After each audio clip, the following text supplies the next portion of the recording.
Well, here's something really important you need to know about the truth. I'm Brian Ford. Welcome to Self-Improvement Daily.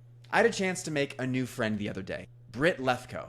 She's a powerhouse, by the way, and she left me a massive perspective shift about the truth. What's true is tricky. You'd think that it's factual and objective, but it's actually biased and subjective as each individual interprets what they believe to be true from the set of facts that they are aware of. People's truths tend to become more similar with shared context, but it's impossible to ever see things exactly the same way as someone else. So as it relates to what Britt sees as the truth, she said it always has these two things. The truth is always simple, and the truth is always good news. It's a heuristic that she has to verify what she chooses to believe is true. If a situation, circumstance, or conclusion violates either of these rules, she determines it must not be true. And as you'd imagine, that creates a more peaceful and empowered life. First, related to simplicity, it is an art. I love the quote commonly attributed to Mark Twain that goes,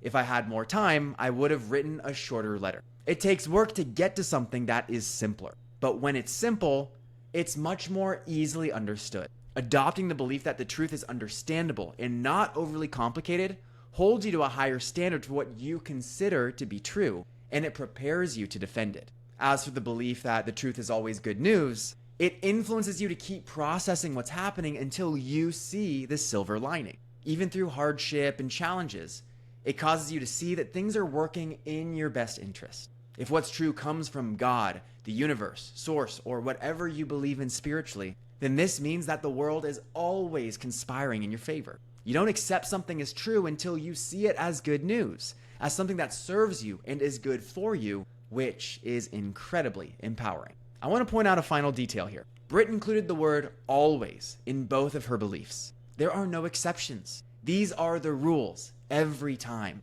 When you can't quite simplify or see the good in what's happening, then it's not the full truth yet. It's a forcing function to continue reframing and diving deeper into life until it feels fully aligned. And awareness for these two beliefs are a gift that Britt Lefkoe shared with me, and now I share them with you. Let's not let it go to waste and actually do something about it. I'm Brian Ford, and you grew today. Let's do it again tomorrow on Self-Improvement Daily.